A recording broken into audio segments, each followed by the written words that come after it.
오늘 우리 양성교사님 둘째 날 우리 간증을 듣게 될 텐데, 하나님 말씀 우리 함께 읽고 제가 헌금하신 분 기도하고 말씀을 듣도록 하겠습니다. 저와 함께 누가복음 6장 38절 말씀을 함께 읽도록 하겠습니다. 저와 함께 말씀을 읽겠습니다. 시작. 주라, 그리하면 너희에게 줄 것이니 곧 후히 되어 누르고 흔들어 넘치도록 하여 너희에게 안겨 주리라. 너희가 헤아리는 그 헤아림으로 너희도 헤아림을 도로 받을 것이니라.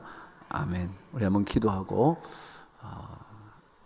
말씀을 듣죠. 하나님 아버지, 토요일 밤에도 주님의 역사하심의 이야기를 내 영혼 속에도 간직하고 싶어 오늘 이 자리에 많은 성도들이 모였습니다.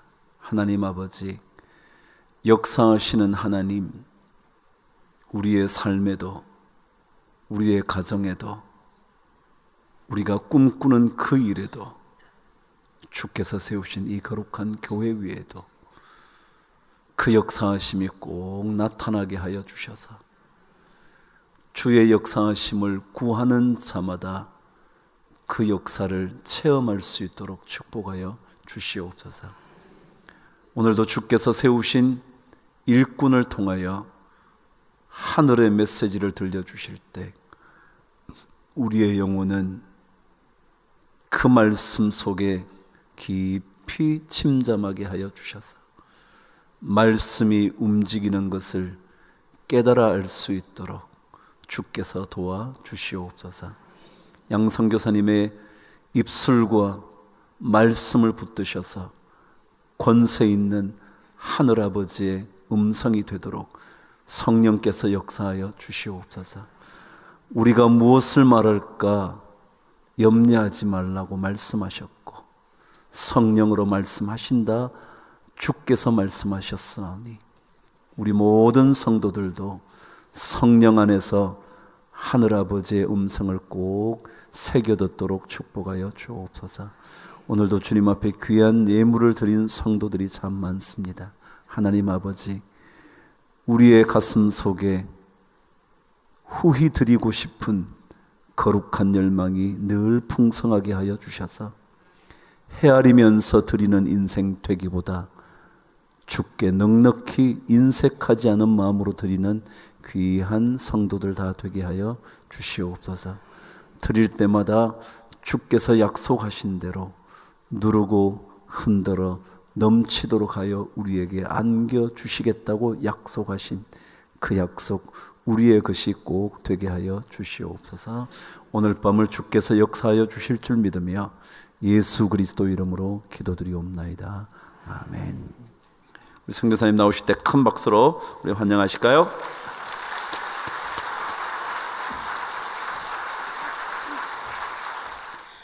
할렐루야.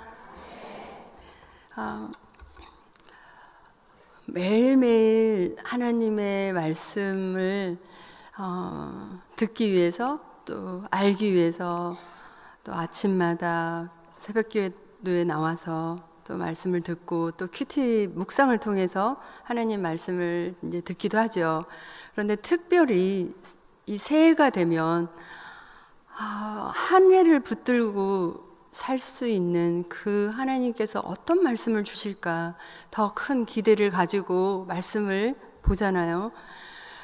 그런데 특별히 강북제일교회 우리 성도님들이 이번 집회를 통해서 새해 하나님께서 주시는 말씀을 사모하고 붙들기 위해서 연일 이렇게 나오셔서 말씀을 사모하는 그 모습을 하나님께서는 보시고 이 밤에도 마지막 오늘 이 밤에도 하나님께서 충만한 은혜로 채워주실 줄 믿습니다.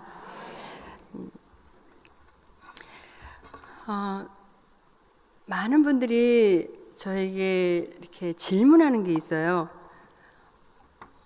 많은 질문을 받아봤어요. 어떤 질문이냐면 그런데 어떻게 선교사로 헌신해서 선교사로 갈 수가 있었습니까? 라는 질문이었었어요. 근데 제가 생각을 해보니까 제가 선교에 대한 생각을 언제 했었지라고 생각을 해보니까 어떤 계기가 저에게 있었고 동기가 저에게 있었어요. 그게 다시 또 잠시 선수 시절로 이제 내려가게 되는데요.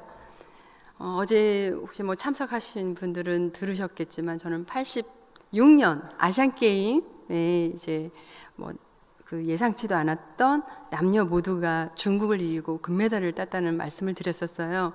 근데 그때 이렇게 간의 수치가 굉장히 높아져서 이제 병원에 50일을 입원을 한 적이 있었는데요.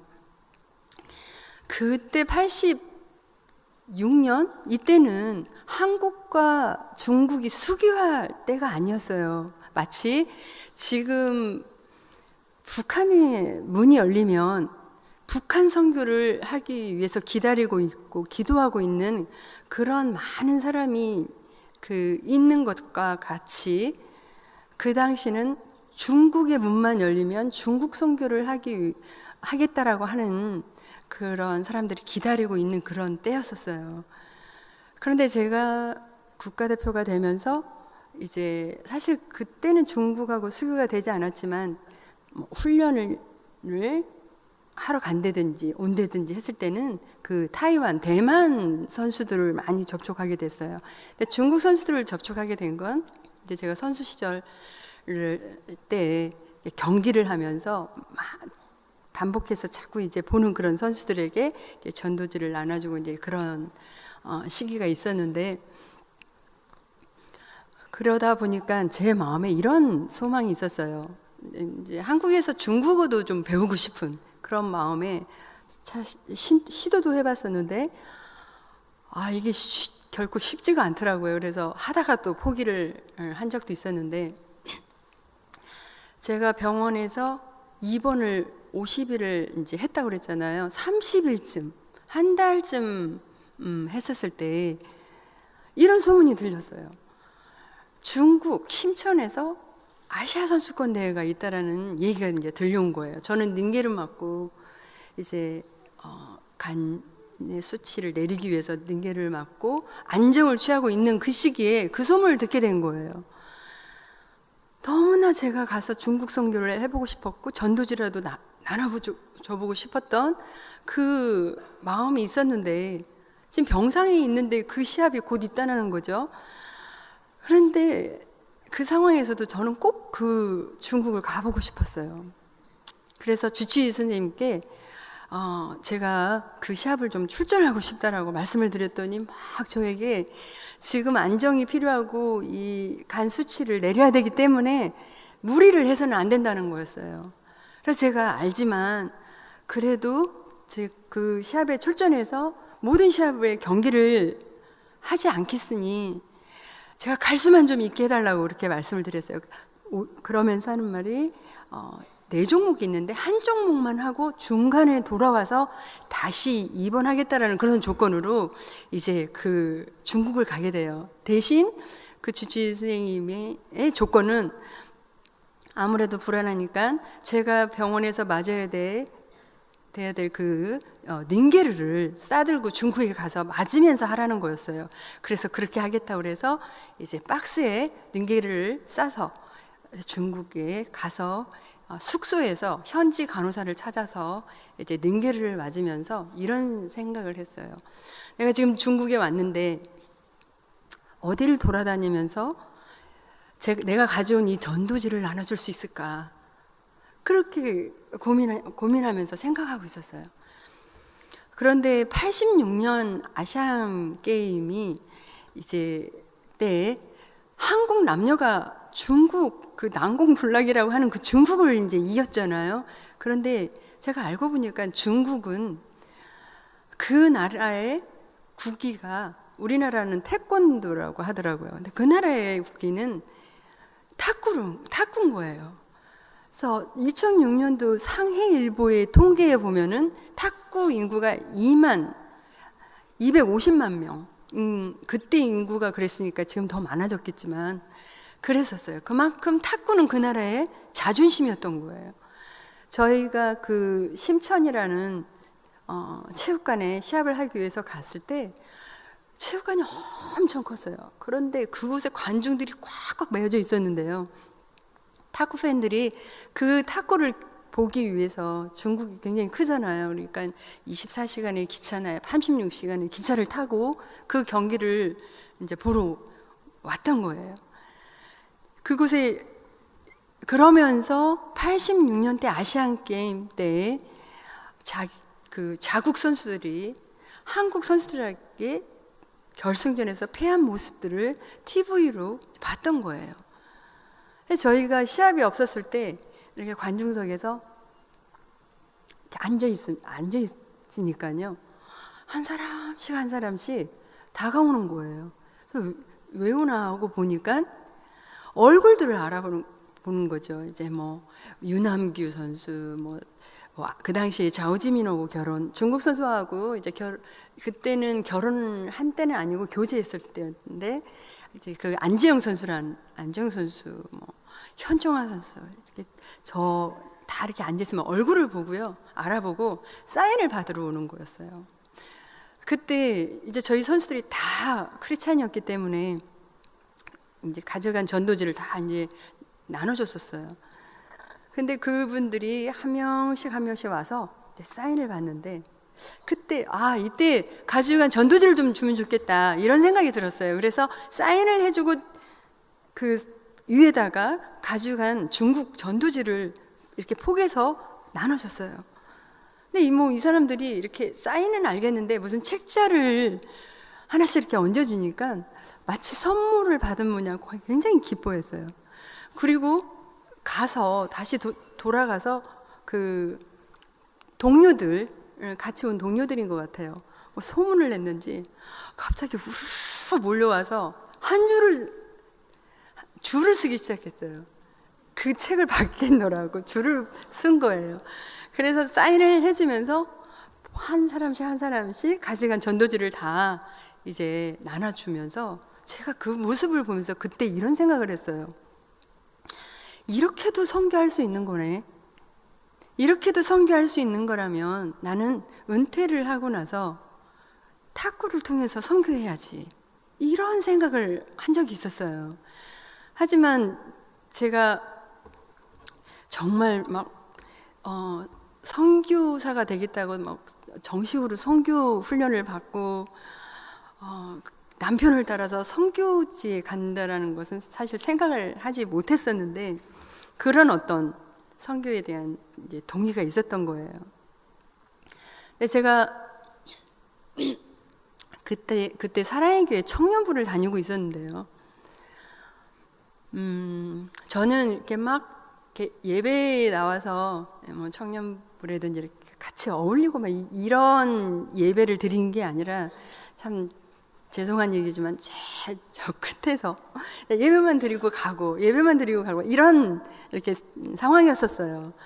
그런데 어느 날 예배를 저 끝에서 드리는데 제일 앞쪽에서 87년 그 시대는요, 이렇게 막 하나님께 찬양할 때 손을 막 들거나 막 손을 이렇게 들고 경배와 찬양을, 이런 시대가 아니었어요.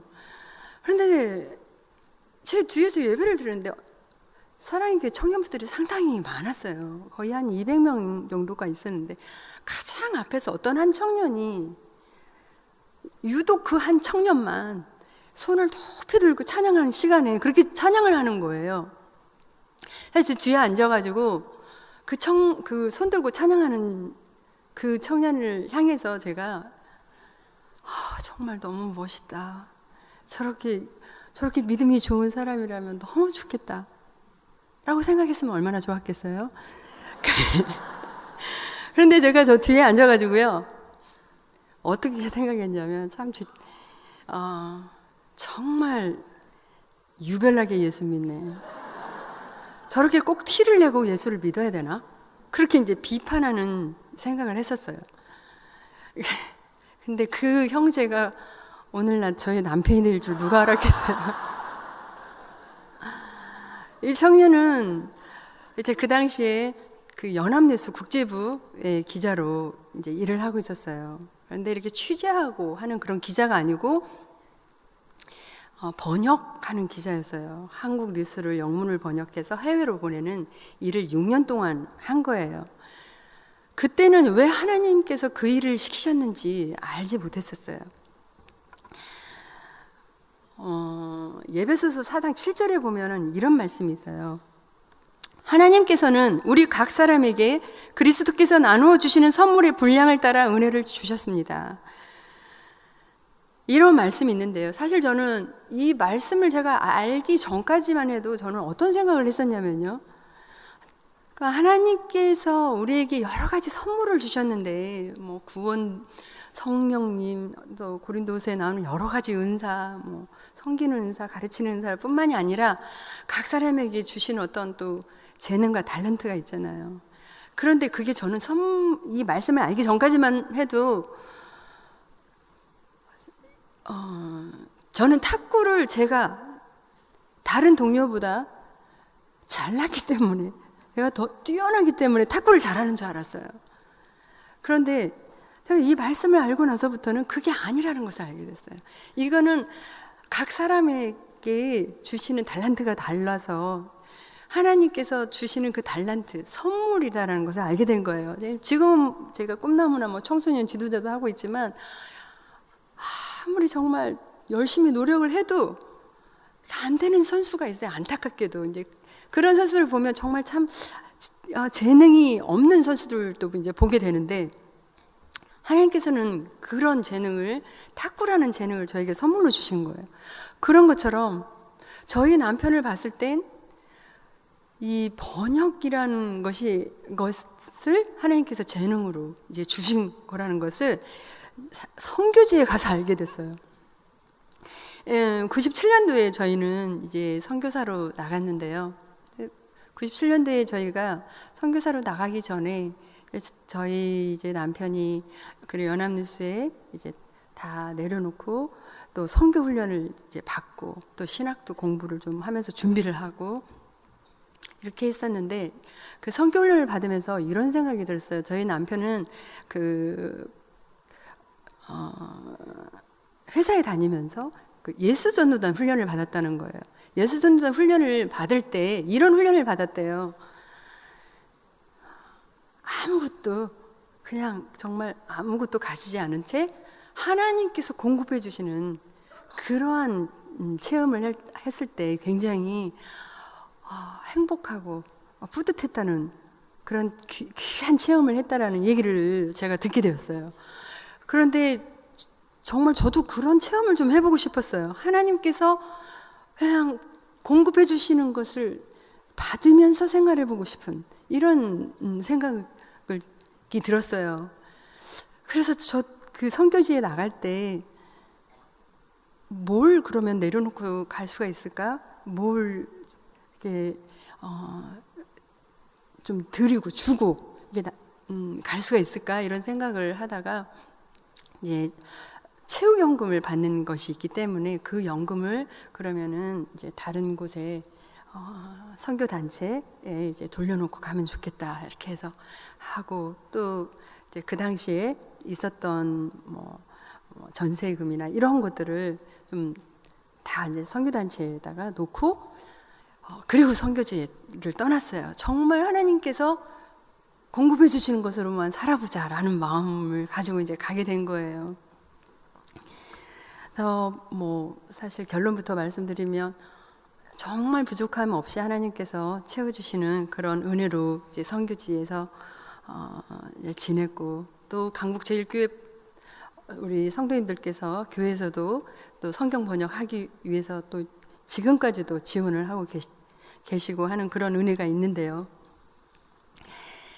이런 은사와 그 달란트에 따라서 저희는 이제 사역을 선교지에 가서 하게 돼요. 몽골에 가서 처음에는 이제 2년 동안 언어 훈련을 하면서 저희가 간 곳이 그 수도 울란바토르라는 곳에서 10시간 정도 떨어진 곳에 가서 먼저 그 현지인들 3명을 데리고 교회, 가정교회를 하기 시작해요. 그 성경 번역을 하기 전에 이제 그러한 경험을 갖게 되는데요. 동고비주는 잠깐 그 화면 좀 보여주시겠어요? 이제 이렇게 성경 번역을 남편이 이제 하고 또 저는 이제 탁구 사역을 하게 되는데, 사실 많은 선교사들이 시골에 가서 사역을 하고 싶어도 이렇게 비자를 주지 않아서 시골에 가지 못하는 선교사들도 있어요. 그런데 저는 이 탁구라는 달란트로 정말 언제든지 어디서든지 그 비자를 받고 어디든지 가서 사역을 할 수 있는 그런 장점이 있었어요. 그래서 그렇게 탁구를 가르쳐 주면서 저는 사역을 하고, 저희 남편은 이제 가정교회에서 그 현지인들 데리고 이제 성경 공부를 가르치기도 하고, 이렇게 사역을 하고 있었을 때였었어요. 한번 잠깐 보여주실래요? 그 셴샨드라는 곳인데요. 그곳은 좀 전에 말씀드린 것처럼 수도에서 사실 450km밖에 떨어져 있지 않은데 기차가 하도 천천히 가는 바람에 이제 10시간을 가게 되는 거예요. 거기에는 교회가 하나도 없었어요. 그런데 현지인 3명이 예수님을 믿고 있었어요. 그래서 현지인과 함께 이제 그 가정교회에서 하기 시작을 했는데요. 제가 사실 선교 훈련을 받으면서 이런 훈련을 이제 받았었어요. 뭐냐면, 선교지에 갈 때는 굉장한 그 기대감, 마치 신혼여행 가는 것처럼 빨리 그 현지인들을 만나고 싶고 빨리 가서 복음을 전하고 싶고 이런 것이 있을 것이다. 그러나 어느 정도 사역을 하다 보면은 또 그 신혼의 밀월의 그런 기간이 있겠지만 그 다음에 문화 충격에 의해서 또 다운이 되는 그런 경우도 있을 거다라는 이제 교육을 받았어요. 근데 앉아서 이렇게 교육을 받았을 땐 그런 게 있나 보다라고 생각을 하고 현지에 갔는데, 제가 생각했던 거하고는 너무나 상황이 달랐어요. 뭐냐면, 자기 나라의 그 정서가 있는데 그 나라의 문화를 익혀서 그 나라의 언어를 배워서 그 현지인들과 어울려서 지낸다는 건 정말 결코 쉬운 일이 아니었던 거였어요. 그래서 그곳에 가서 가장 제가 이제 힘들었던 것이 이제 문화 충격을, 문화가 다르다라는, 사고가 다르다라는 것이었는데요. 참 여러 가지가 있었어요. 그냥 예를 몇 가지만 들어보면, 우리나라는 그 집에 아파트를 살게 되면 계약을 하잖아요. 1년이면 1년, 2년이면 2년. 그러면 그 시간에 맞춰서 이제 나가든지 이사를 가든지 들어오든지 하잖아요. 한참 살고 있는데 너무너무 몽골은 춥거든요, 겨울에. 근데 그 한 겨울에 주인이 자기가 살아야 된다고 중간에 그 집을 빼라는 거죠. 이런 일들부터 해서 예를 들면 참 그런 시골에서는 한국 슈퍼가 있어요. 무슨 한국 사람이 있어요. 그런 것도 없고, 인터넷이 있는 것도 아니고, 핸드폰이 있는 것도 아니고, 이런 곳에서 이제 후원교에서 뭐라도 이렇게 붙여주잖아요. 필수품이라도 붙여주고 이러면은 먼저 이제 그곳에 있는 우체국에 배달이 되잖아요. 그럼 뜯어봐서 이제 필요한 것들은 다 자기들이 필요한 건 빼놓고 다시 이제 테이프를 붙여서 준다든지. 하여튼 여러 가지가 있었어요. 지금 상황이 많이 달라졌을 거예요. 근데 아무튼 그때는 그랬었어요. 근데 이런 거 저런 거, 그리고 예를 들면 돈을 꾸어 간다든지 했을 때 그게 갚지 않는 그거는 그 사람들이 생각할 때 이 사람이 있으면은요, 자기가 뭘 가지고, 이 사람이 가지고 있으면 갚지 않아도 된다는 이상한 그런 사고가 이제 그들에게 있는 걸 보고, 공산주의에 물들여 있었던 사람들의 사고라고 하더라고요. 이런 것들부터 해서 제가 굉장히 참 창피한, 선교사로서 창피한 얘기지만 이제 충격으로 인해서 어떤 현지인들에 대한 마음의 문을 꼭꼭 닫고 있을 때가 있었어요. 현지인들한테 가서 복음을 전하고 선기로 간 선교사가 어느 날 정말 그들이 싫어지고 미워지고 하는 그런 때가 저에게 있었던 거예요. 근데 그 셴샨드라는 곳은요, 이제 잠깐 그 고비 사막이 있는데요. 보여주시면은 막 모래바람이 막 불어오면은요, 창문이 두 겹, 세 겹을 이렇게 해도요, 아침에 일어나면 그 창틀에 모래가 수북이 쌓여 있어요. 그러면 그 모래를 이렇게 방 안에 들어오는 그 모래를 치우는 게 굉장히 이렇게 스트레스가 되더라고요. 그런데 하루는 너무나 막 모래바람이 세게 치는 그때, 제가 너무나 막 한쪽 두통이 오기 시작하는 거예요. 두통이 오고 막 한쪽이 귀가 너무나 아픈 거예요. 그래서 이상하다, 왜 이렇게 두통이 심하고 왼쪽만 또 이렇게 귀가 아픈 걸까? 그렇게 생각을 하고 있는데 그 다음날 아침에 밥을 먹는데요, 이렇게 막 밥이 한쪽으로 흘러요.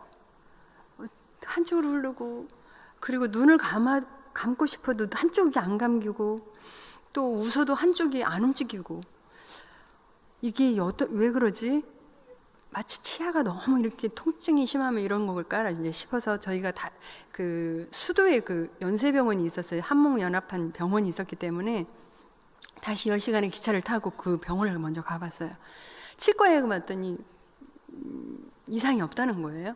근데 마침 코이카에서 온 신경외과 한국 선생님이 계시니까, 원장님이 계시니까 가보라 그래서 가봤더니 바이러스로 인한 안면 근육 마비라는 거였어요. 그러면서 그 바이러스를 죽이는 약을 먹고 찬바람을 쐬지 말고 안정하면 괜찮아질 거라고 그랬어요. 그래서 그 약을 복용하면서 이제 찬바람을 쐬지 않고 약을 복용을 하고 있는데도 2주가 지나도, 한 달이 지나도, 2달이 다가오는데도요, 제 안면이 풀리지가 않는 거예요. 그쯤 되니까 제가 슬슬 걱정이 되더라고요. 한국에는 이런 상황에서 한의원 가서 침을 맞으면 뭐 괜찮다고 그러는데, 그 상황에서 한국에 가서 침을 맞을 수 있는 상황도 못 되었고, 제가 하도 이제 걱정을 하고 있으니까 저희 남편이 안 듣던 모양이에요. 그래서 저를 위로해 준다고 하루는 이런 얘기를 하는 거예요. 여보, 당신의 입술이 평생 삐뚤어져 있다 할지라도 나는 오직 당신만을 사랑할 테니까 걱정하지 말라는 거였어요. 제가 그때 한참 심각해 있었는데도 너무 그 말에 웃음이 남아서 이제 웃고 말았는데, 그런데 이상하죠?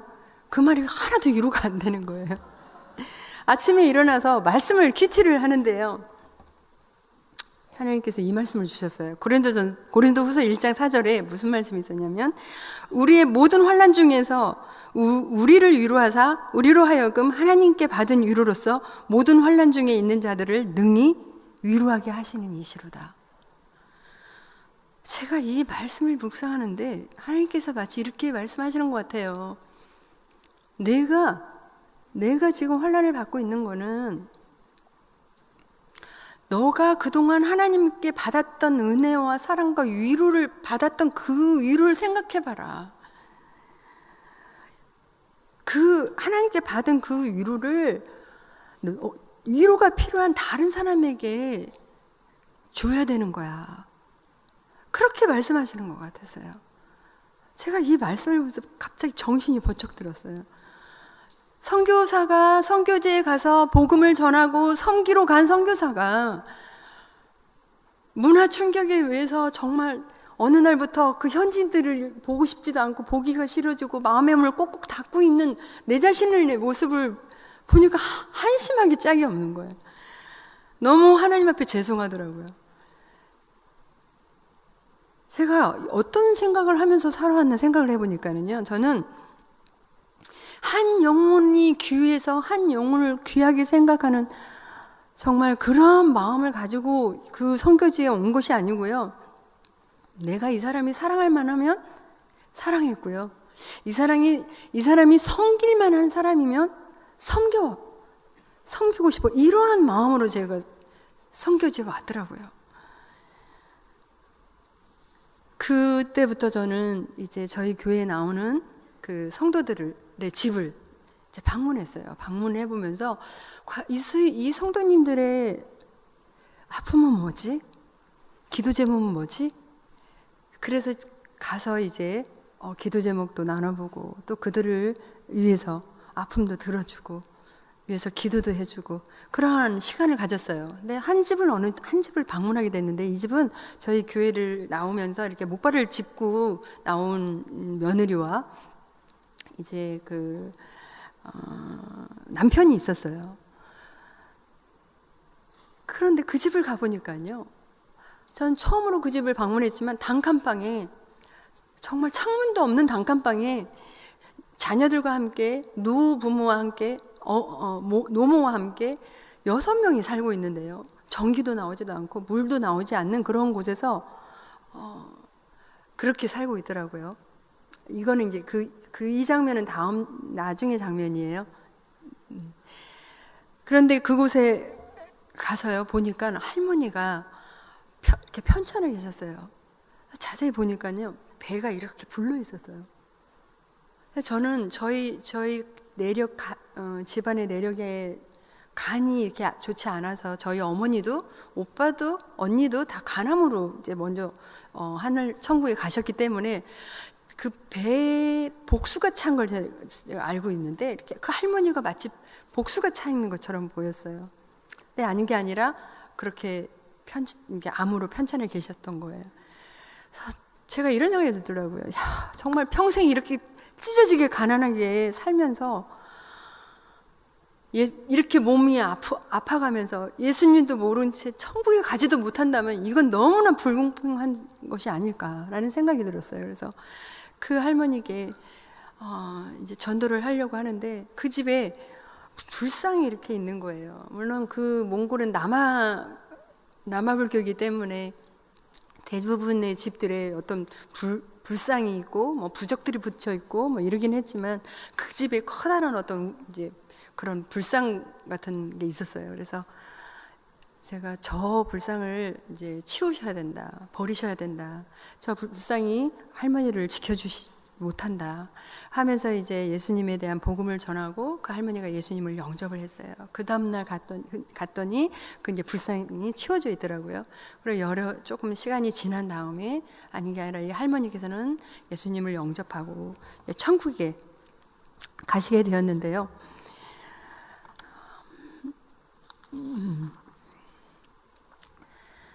저는 마가복음 10장 45절 말씀을 생각해 봅니다. 인자 역시 섬김을 받으러 온 것이 아니라 섬기러 왔다. 많은 사람들을 구원하기 위해 주를 몸값으로 자기 생명을 내어주려고 온 것이다라고 하시는 그 예수님의 말씀이 선교의 정말 기본은 섬김인데, 전 참 많이 오히려 선교지에 가서 배웠어요. 섬김이 도대체 뭔지에 대해서 배웠는데요. 사실 이건 제가 좀 여담인데요. 우리 황 목사님 얘기를 잠깐 좀 드릴게요. 처음에 탁구를 이제 여러 목사님이 제가 안식년 때 탁구를 좀 배우셨어요. 근데 그곳에 탁구대가 한 대 있는 그런 곳에서 이제 2대가 있는 곳에서 배우셨는데, 끝나고 나서 이제 이렇게 청소를 하게 되는 거예요. 근데 이렇게 청소를 하는데 빗자락은 있는데요, 이게 쓰레바지가 없는 거예요. 목사님 지금 기억이 나실지는 모르겠는데 이렇게 쓸고 이렇게 쓰레기가 모아졌어요. 그래서 쓰레바지가 없는데 저는 놔두려고 그랬어요, 그걸 이렇게. 근데 목사님은 어떻게 하셨는지 아세요? 그 모아진 쓰레기를 손으로 담아서 이렇게 쓰레기를 버리는 모습을 제가 이렇게 보게 됐는데요. 제가 그때 그런 생각을 했어요. 저는 사실 어떤 고난이 올 때마다 조금씩 섬김이 무엇인지를 깨달아 갔던 사람 중에 한 사람이었는데, 목사님은 그거를 손으로 쓰레기를 받아서 쓰레기통에 집어 넣으실 그 섬김의 모습이 배어 있다라는 생각이 들었던 거예요. 어떻게 저렇게 배어 있을 수가 있지? 전 정말 사실 여쭤보지는 않았어요. 도대체 무슨 고난이 얼마나 많았길래 저렇게 이게 배어 있을까? 라는 제 중심의 생각도 사실 해보긴 했지만요. 그런데 저는 여전히 제가 이제 뭐 한국에 와서도 또 협회 일, 탁구 협회 일도 하고 체육회 이제 일도 하면서 참 사고가 다른 사람들과 그런 것도 너무 참 쉽지 않다. 사람과의 관계도 쉽지 않다라는 생각도 해보고 정말 섬긴다는 것이 너무 저에게는 이렇게 익숙하지 않는, 그러나 예수님께서 이 땅에 섬기러 오신 것이 아니라 섬김을 받으려고 온 것이 아니라 섬기러 오셨다는 말씀처럼 정말 예수님을 닮아가려고 노력을 하고 있는데요. 제가 그곳에 가서 또 하나 이제 일이 있었다면요. 아까 저희 교인들의 사진을 이제 보셨을 거예요. 그런데 그 중에 이제 3명의 그 현지인을 데리고 교회를 이렇게 가정교회를 세웠다고 그랬잖아요. 그 중에 3명 중에 1명이 참 열심히 교회를 나왔던 성도였어요. 그런데 이 성도가 몇 날 며칠 교회를 나오지 않는 거예요. 여자분인데.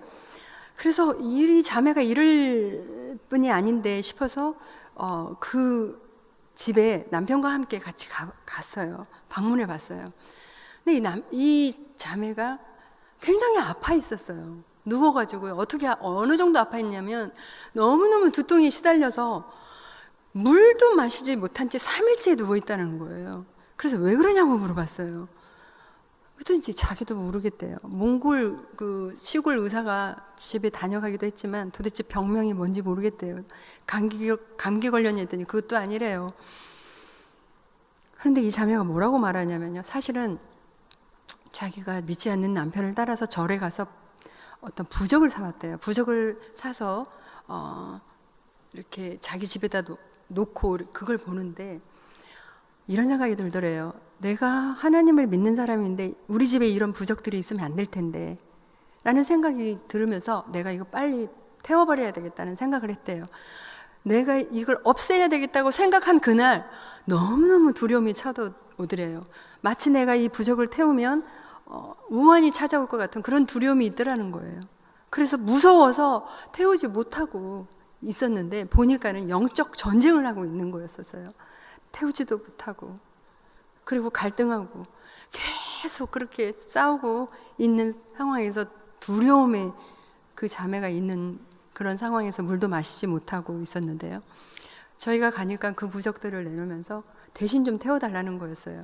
그런데 이 부적이요, 저는 어렸을 때 봤던 이 부적과 너무 달랐어요. 무슨 겨울옷 같은 두꺼운 옷, 뭐 책, 이렇게 이만큼 책, 뭐 반지, 이런 것들이 다 부적이었었어요. 그런데 한국 돈으로 한 사람은 30만 원 정도의 돈을 들여서 이제 그 부적을 남편이 사온 거예요.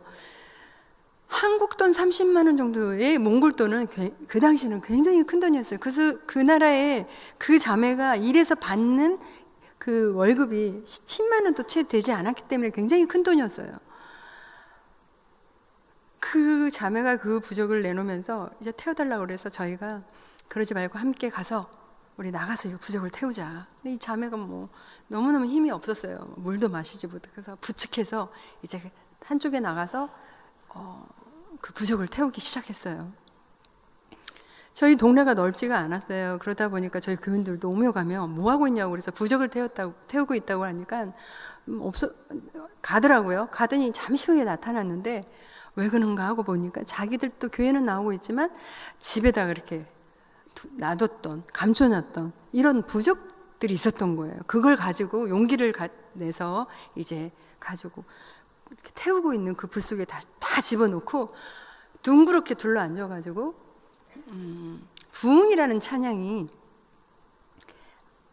몽골말로도 번역이 돼 있었어요. 후렴에 보면은 우리들의 우상을 태우실 성령의 불 임하소서라는 내용이 있잖아요. 함께 둘러 앉아가지고 그 찬양을 하고 합심기도를 하면서 그 부적이 다 탈 때까지 그러한 시간을 가졌어요. 그리고 다 끝나고 나서 이제 흩어지고 우리는 그 자매를 부축해서 다시 집에 바래다 주고 집에 왔는데요. 이런 생각이 들었어요. 야, 이거 부적은 태웠는데 믿지 않는 남편이 부적을 태웠다라는 얘기를 들으면 이 자매와 싸우지는 않을까?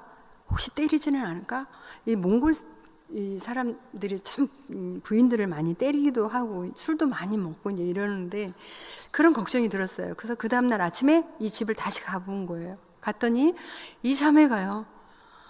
어제까지만 해도 우리들이 부축을 받아서 갔던 이 자매가 이렇게 서서 막 화장을 하고 있는데 오늘 상태가 어떠냐고 물어보니까 그 3일 동안 시달렸던 그 두통이 이제 없어지고 몸이 회복이 되어서 일하러 나가려고 준비 중이라는 것이었어요. 제가 그때 그 모습을 보면서 이런 생각이 들었어요.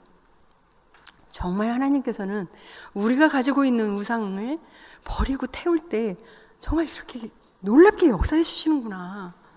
이렇게 기뻐하신다면 내가 가지고 있는 우상도 다 이 자매처럼 버린다면 하나님께서 놀랍게 역사해 주실 텐데 사실 우리가 예수 믿는 우리들이 이 몽골 자매처럼 집에 무슨 부적이 있거나 커다란 불상이 있거나 이런지가 않잖아요. 근데 어떤 생각이 들었냐면요. 그런 건 없지만 마음에 하나님보다 더 사랑하고 하나님보다 더 집착하고 하나님보다 더 좋아하고 있는 그 마음의 우상은 있을 수 있겠다는 생각이 들었어요. 어제도 제가 간증을 드렸지만 저에게는 명예였어요. 명예욕이었었어요. 어떤 사람들은 또 그런 명예도 될 수가 있고 어떤 재물이 될 수도 있고 너무나 많이 있을 것 같아요. 부모님들은 집착하고 있는 자기 자녀도 될 수도 있고 청소년들이나 또 청년들은 게임에 중독이 되거나 스포츠 영웅 환호하는 그런 영웅이 될 수도 있고 탤런트 영화 배우들이 될 수도 있고 많은데요. 저는 2012년에 한국에 이제 돌아왔거든요. 돌아와서 사실 이제 청소년 꿈나무 이런 감독직을 하면서 코치들과 함께 여러 코치들과 함께 이제 여러 얘기를 듣게 돼요.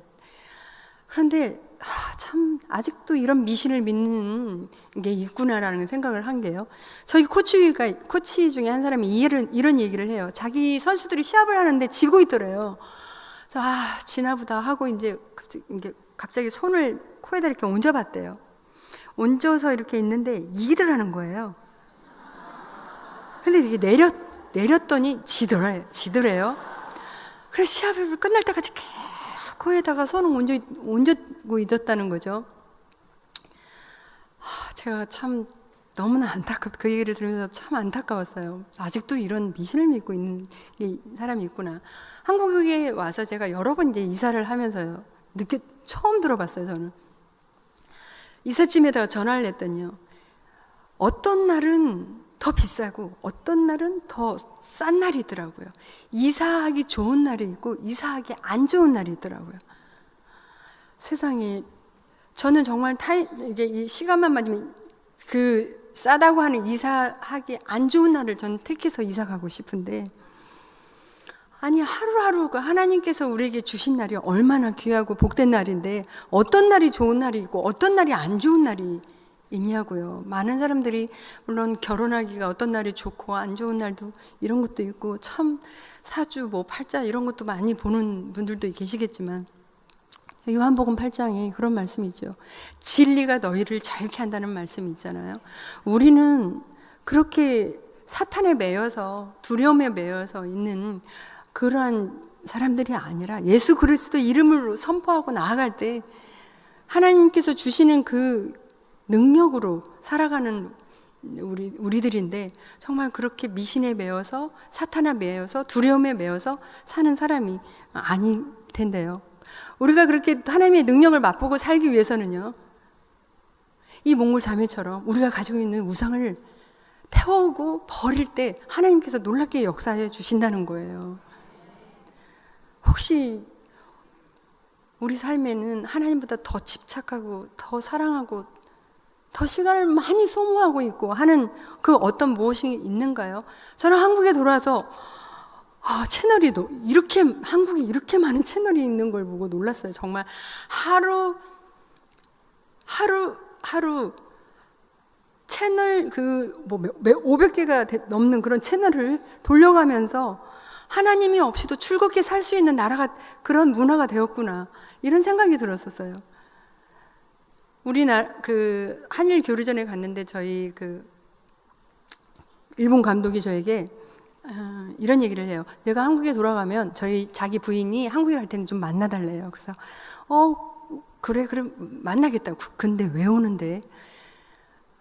그건 직접 만나서 물어보래요. 그래서 알겠다고 이제 그러고 정말 전화가 왔어요. 그래서 일본 감독의 부인을 만났어요. 저는 일본말을 할 줄 모르기 때문에 그냥 조금 하는 영어로 이제 너무 궁금했어요. 한국에 오신 이유가 뭔지. 그랬더니 이 부인이 하는 말이 한국에 있는 어느 연예인을 만나러 왔대요. 소지섭이라는 연예인을 만나러 왔다는 거예요. 저는 그 당시 소지섭이 누군지도 몰랐었어요. 제가 그 얘기를 들으면서 정말 우리 삶에 예수 그리스도가 없는 그 마음에는, 그 텅텅 빈 마음에는 뭔가라도 채우고 싶은 게 있는 거구나. 시간을 들여서 또 돈을 들여서 이렇게 한국 땅에 와서 그 연예인 한 사람을 보기 위해서 올 수도 있는 거구나 라는 생각을 했는데요. 이 시간에 우리가 한번 정말 더 하나님보다 사랑하고 있는 그게 무엇인지를 좀 생각해서 이 몽골 자매처럼 태워버리고 십자가 밑에 다 내려놓고 우리 삶의 최우선순위를 예수 그리스도로만 올려놓고 그분 한 분만 바라보고 그분 한 분만 의지하며 살게 된다면은요, 하나님께서 이 몽골 자매에게 보여주신 그 놀랍게 역사하신 그 역사하심이 우리 삶에도 매일매일 역사해 주실 것이라고 저는 믿습니다. 제가 한 가지만 더 말씀 이제 드리려고 해요. 사실 참으로 많은 얘기들이 있어요. 그런데 책을 통해서 좀 보시면 좋을 것 같고요. 그곳에 가서 하나님께서 정말 자녀들의 교육을 역사해 주신 부분을 이제 말씀드리고 싶은데요. 처음에 가족이 몽골에 갔을 땐 저희 자녀가 4살, 연년생이에요. 딸 둘만 있는데 4살, 5살이었어요. 그래서 이제 그때는 크게 교육에 대해서 염려하지 않아도 될 때였었어요. 초등학교가 됐는데 교육을 받아야 되겠는데요. 저희들은 이제 사역을 하면서 이제 아이들이 좀 교육을 받아야 되는데 그 시골에 무슨 한인학교가 있는 것도 아니고 무슨 국제학교가 있는 것도 아니었어요. 그래서 하나님 앞에 기도하기를, 하나님, 자원봉사자가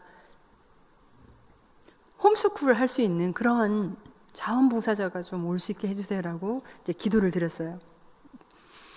사실 수도까지는 이렇게 오기 쉽죠. 단기팀들도 많이 오고.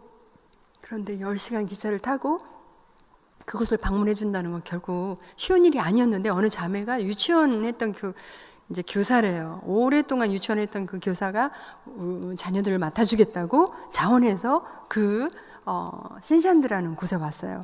와서 우리 자녀들에게 필요한 것들을 가르쳐도 주기도 하고 만들기도 해주고, 아주 저희가 사역을 할 때 재미있게 이제 일을 맡아서 해줬어요. 어느 정도 하다가 한국에 돌아가고 또 다른 어떤 자매가 왔어요. 이 자매는 한국에서 수학을 강사로서 여러 해 동안 수학만 했던 그런 분이 또 와주셨어요. 그런데 오셔서 수학뿐만이 아니라 초등학교에서 배워야 될 과목들을 이제 가르쳐 주신 거예요. 큰 아이가 4학년 되고 작은 아이가 3학년 됐을 때 이 선생님도 이제 다시 한국에 가셨어요. 이번에는 선생님이 와주셨는데요. 어디에서 선생님이 와주셨냐면, 저희는 웩이라는 국제 선교 단체에 이제 소속해 있어요.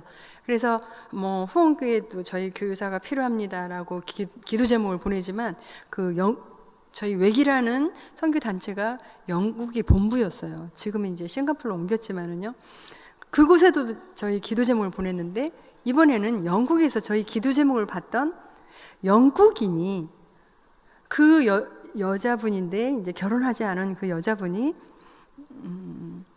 초등학교 교사만 9년 동안 했던 분인데, 저희 기도 제목을 보고 9년 동안 교사 활동을 했던 그 학교에 사표를 내고 그 영국에서 가르쳤던 교과서를 들고 저희 아이들을 가르쳐 주겠다고 몽골에 와주신 거예요. 별로 지금 반응들이 없으신데요. 저는 이런 생각을 했었거든요. 이 선생님이 한 달, 두 달도 아니고요. 1년, 2년도 아니고 3년을, 큰아이가 초등학교 졸업할 때까지 3년을 이렇게 헌신해 주시고 가르쳐 주시고 가셨는데, 한국에 아무리 부자가 있다 할지라도 영국인을 가정교사로 둘 만한 사람이 과연 어디 있을까? 이건 정말 하나님의 은혜다라는 생각을 했었거든요.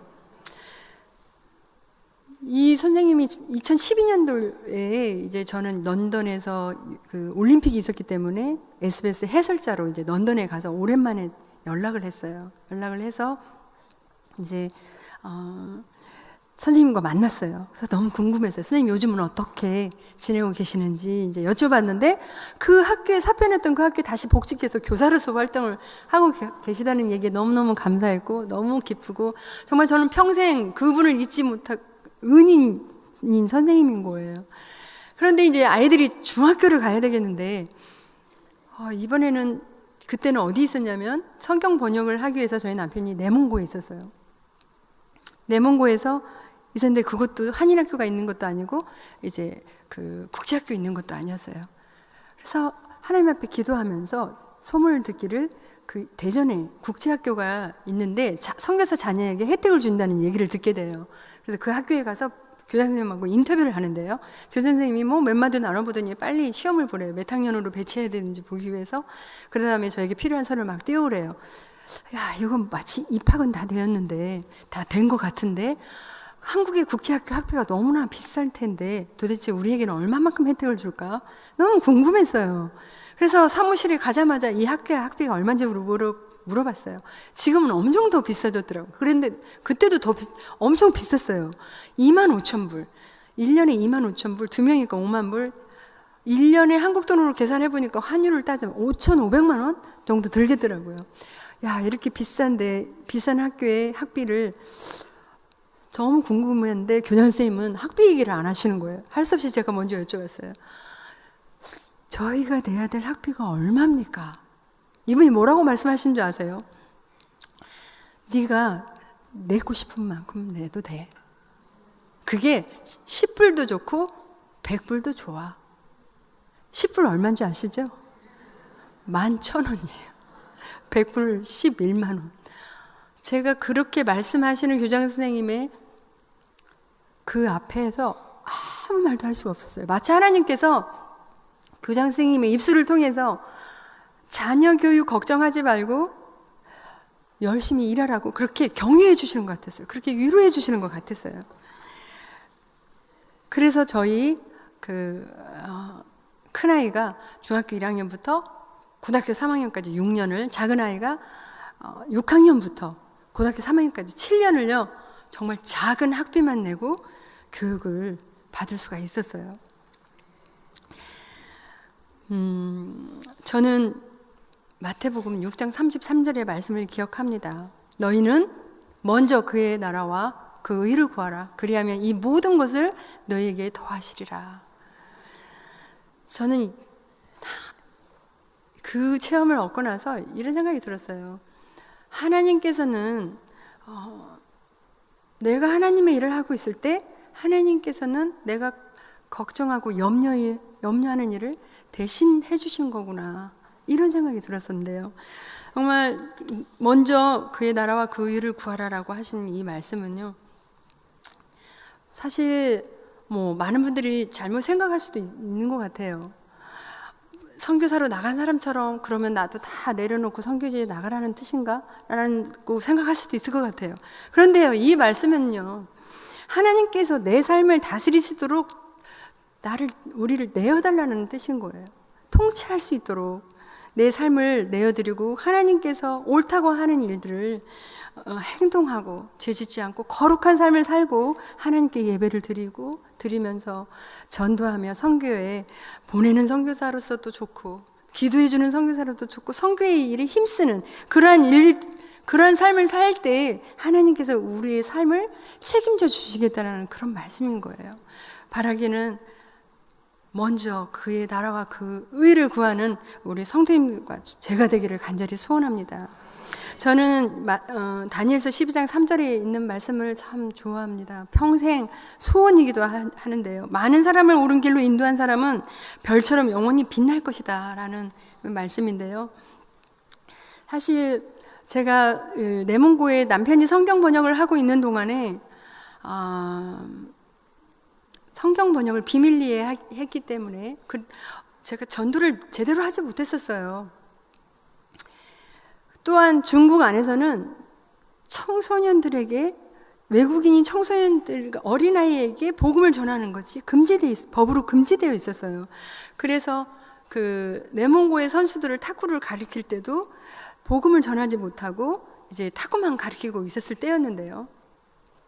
그곳에 있는 정말 아굴라와 브리스길라와 같은 조선족 그 식당을 하고 있는 그러한 분이 계셨어요. 한국 분이랑 식당을 하고 계셨는데 이분들은 어떻게 전도하고 계셨냐면 그 홀에 또 예약룸에 대장금 사진을 붙여놓고 그 밑에다가 성경 구절을 넣어서 이렇게 가시적으로 손님들이 오면 성경 구절을 보게 하고 카운터에다가 성경책과 전도지를 이렇게 놓고 10,000원어치를 먹었으면 뭐 3,000원을 깎아줘서 이제 7,000원만 주면서 성경책과 전도지를 나눠주면서 이렇게 전도를 하고 있었어요. 그런데 하루는요, 이 사모님이 저에게 이런 얘기를 하는 거예요.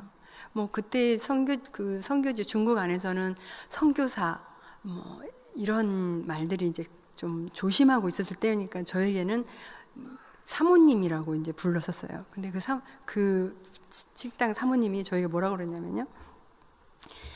사모님, 저는 한국에 있는 성도님들이 이해가 가지 않습니다. 네? 한국에는요, 인터넷 버튼 하나만 누르면 너무너무 듣고 싶은 그런 목사님의 설교도 얼마든지 들을 수 있고, 그 말씀의 홍수가 밀려오는 것 같은 그 말씀의 풍성함이 있는 그 한국의 그 나라에서 왜 한국 사람들은 그 은혜를 그렇게 받으면서도 왜 전도를 하지 않습니까? 제가 그 얘기를 듣는데요, 제가 너무 깜짝 놀랐어요. 그런데 그분이 뭐라고 하시냐면 더 충격적인 말은요, 저는 그렇게 전도도 하고 있지 않다가 주일날 성경책 들고 와서 예배만 드리고 가는 그 성도님들, 하나님의 은혜는 받았는데 전도하지 않는 그 성도님들의 가슴을 한번 이렇게 한번 열어서 도대체 그 가슴에 무슨 가슴이, 은혜를 받고도 전도하지 않는 그 가슴은 어떤 심장이 있길래 전도하지 않는지 보고 싶다는 거예요. 제가 그 얘기를 듣는데 너무너무 큰 충격을 받고 도전을 받았어요.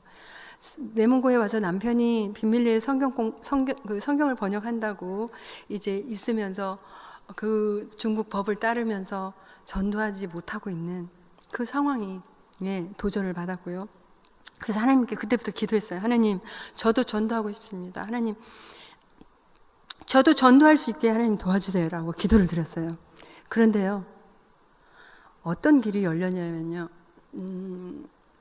그곳에다 제가 전도를 자유롭게 하지 못하니까 그곳에 있는 선수들을 데리고 한국에 나와서 전지훈련할 수 있는 그런 길을 열어주셨는데요. 이 6명의 선수를 대한항공에서 지금 이제 그 탁구단이 있는데 그곳의 전무님께서 항공권을 다 무료, 숙식을 다 제공을 하면서 그 선수들을 초청을 한 거예요. 그곳에 가서 전지훈련을 하면서 주일이면 이제 그 선수들을 데리고, 내몽골은 다른 종목들은 다 내몽골 사람들이에요. 그런데 탁구만큼은 선수들이 중국 선수들이었어요. 그래서 그 선수들을 데리고 중국 예배에 가서 말씀을 듣게 하고 또 복음을 전하고 그리고 예수님을 영접하고, 그러고 나서 이제 다시 내몽골을 왔을 때 토요일마다 아까 잠깐 본 그 영상, 그 그림에 본 토요일마다 저희 집에서 이제 성경 공부를 하고 또 선수들이 세례를 받고, 그리고 지금 현재 2명은 한국에 귀화를 해서 정말 저와 함께 선교사의 그 동역을 일을 지금 하고 있는데요. 제가 왜 이 말씀을 드리냐면요, 전도를 하지 않으려고 안 하기 때문에 길이 열리지 않는 거지. 전도를 하겠다라고 마음을 먹으면 하나님께 기도할 때 하나님께서 길을 열어주시더라라는 말씀을 드리기 위해서 이 말씀을 이제 드린데, 물론 선교지에서요, 저희가 사역을 하고 선교를 할 때 정말 어려운 일도 너무 많이 봤어요. 단기팀들이 와서 어떤 분들은 오다가 차 사고를 당하기도 하고, 그래서 또 돌아가신 분들도 있고, 이런 어떤 일들도 있지만 정말 하나님께서 주신 그 선교의 전도의 그 사명을 우리가 때를 얻든지 못 얻든지 해야 되겠다는 생각이 이제 들었던 건데요. 정말 저는 이제 한국에 와서 이 번역일을, 남편은 이제 완역을 해서 돌아와서 컨설팅의 역할을 이제 네팔의 선교나 그 성경 번역, 부족들의 성경 번역, 중국의 부족들의 성경 번역, 그 컨설팅을 위해서 돕고 있고, 저는 한국에 와서 참 하나님께서 여러 가지 이제 길을 열어주셔서 사역을 하고 있는데요. 먼저 해외로 시합을 나가게 될 때는 그 나라의 전도지를 가지고 갈 때 저의 간증을 일본에 갈 때는 일본어로 번역을 하고, 중국을 갈 때는 중국어로 번역을 하고, 또 이제 태국에 갈 때는 태국어로, 아랍어로 이렇게 다 번역을 해놨어요. 그래서 그곳에 갈 때 같이 그것과 함께 전도지와 함께 이제 나눠를 또 주기도 하고요. 또 국내에서는 또 잠깐 그 영상을 그 사진을 보여주시면, 국내에서는 전국에 있는 특히 외지에 있는 곳을 택해서 이제 스포츠 클럽을, 탁구 클럽을 이제 열어주는, 그 국민진흥공단에서 이렇게 열어줘요. 그러면 뭐 아주 외진 곳에, 일부러 그런 곳에 찾아가요. 그래서 백령도를 간다든지 이런 외지에 가서 저의 간증을 나누고, 또 이렇게 A4 용지에 하나 담은 그 간증을 다 이렇게 나눠주기도 하고, 이런 기도 하면서, 또 하나님께서 저에게 맡겨주신 청소년 그 꿈나무 대표들을 이제 가르치면서 그들과 함께 또 주일이면 예배를 드리고 이렇게 하고 있는데요.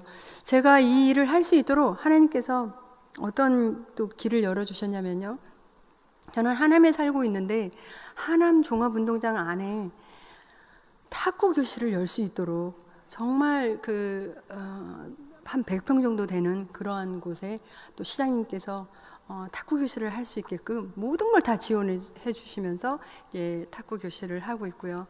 또 동탄에도 하나님께서 그 탁구 교실을 할 수 있도록 양형자 탁구 클럽의 이름을 넣어서, 아예 그곳은요 기공식까지 이제 아예 졌어요. 거의 한 35억을 들여서 하나님께서 그렇게 양형자 탁구 클럽을 질 수 있게끔 모든 재원을 다 동원을 하셔서 그렇게 놀랍게 길을 열어주셨는데요. 그렇게 길을 열어주신 이유는 탁구라는 달란트를 통해서 영혼들을 만나고, 또 그 접촉점을 마련해서 많은 사람을 옳은 길로 인도하라는 그런 하나님의 뜻이 있기 때문에 그렇게 열어주신 줄 저는 믿습니다. 그래서 최근에 이제 책을 낸 것도 이제 아시겠지만, 저는 사실 이 책을 낸 목적은 어제도 말씀드렸던 것처럼 그 심한 그 조울증과 우울증에서 얼마나 그 당시에는 참으로 창피하고 나가고 싶지도 않는, 이런 얘기를 간증을 한다는 것조차도 생각하지 못한 그러한 내용들을 저는 내가 어떻게 회복이 되었는지, 정말 하나님의 은혜가 무엇인지 알리고 싶었어요. 그래서 이제 책을 내게 된 목적이 됐는데요. 이 책을 통해서 한 영혼을 살리고 한 영혼이 세워지고 또 전도하는 일이 된다면, 하나님 은혜와 사랑을 맛보게 된다면 정말 이 책을 쓴 목적대로 되는 것이다라는 이제 생각을 하게 되는데요. 바라기는 하나님께서 주신, 우리 각자에게 주신 여러 가지 은사와 재능과 달란트를 통해서 많은 사람을 옳은 길로 돌아오게 하는 저와 여러분들이 되기를 간절히 소원합니다. 제가 선교지에 있으면서요, 참 아주 공고하고 힘들 때 그 안면마비로 불렀던 찬양이 있었어요. 그때 처음 사실 이 찬양을 배웠어요. 땅끝에서라는 그 찬양인데, 주께서 주신 동산에라는 그런 찬양이에요. 그 찬양을 부르면서 참 사명을 다시 한번 다져보기도 하고 또 위로도 받고 했던 찬양이었어요. 이 찬양을 우리 성도님들과 함께 불러보고 싶은데요. 가사는 그래요. 주께서 주신 동산에 땀 흘리며 씨를 뿌리며 내 모든 삶을 드리리 날 사랑하시는 내 주님께. 비바람 앞을 가리고 내 육체는 쇠잔해져도 내 모든 삶을 드리리 내 사모하는 내 주님께 라는 이런 가사인데요. 사실 그 주께서 주신 동산이라는 곳이 내가 있는 그곳, 그 자리가 주께서 주신 동산이라는 것을 저는 알아요. 그게 가정이 될 수도 있고요. 직장이 될 수도 있고 또 어떤 학교가 될 수도 있고 있는 그곳이 주께서 주신 동산이 될 텐데요. 그곳에서 하나님께서 우리에게 맡겨주신 그 사명 감당하고 또 예수 그리스도의 십자가의 그 은혜에 빚진 자로서 그 사명 또 보답하기 위한 일을 하기 위해서 있는 그곳에서 하나님께 나의 삶을 다 드리겠다라는 그런 고백을 저와 여러분들이 드려지게 되기를 간절히 바랍니다. 같이 찬양하시겠습니다.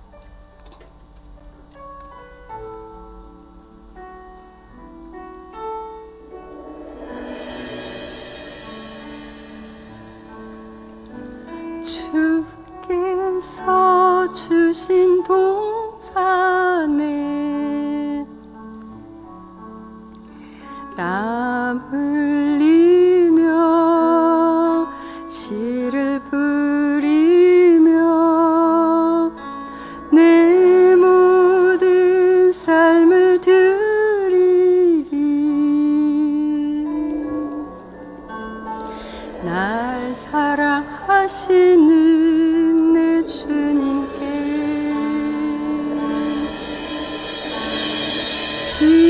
비바람 앞을 가리고 내 육체는 쇠잔해져도 내 모든 삶을 드리리 내 사모하는 내 주님께. 땅끝에서 주님을 맞으리 주께 드릴 열매 가득 안고 땅끝에서 주님을 배우리 주께 드릴 노래 가득 안고 땅의 모든 끝 찬양하라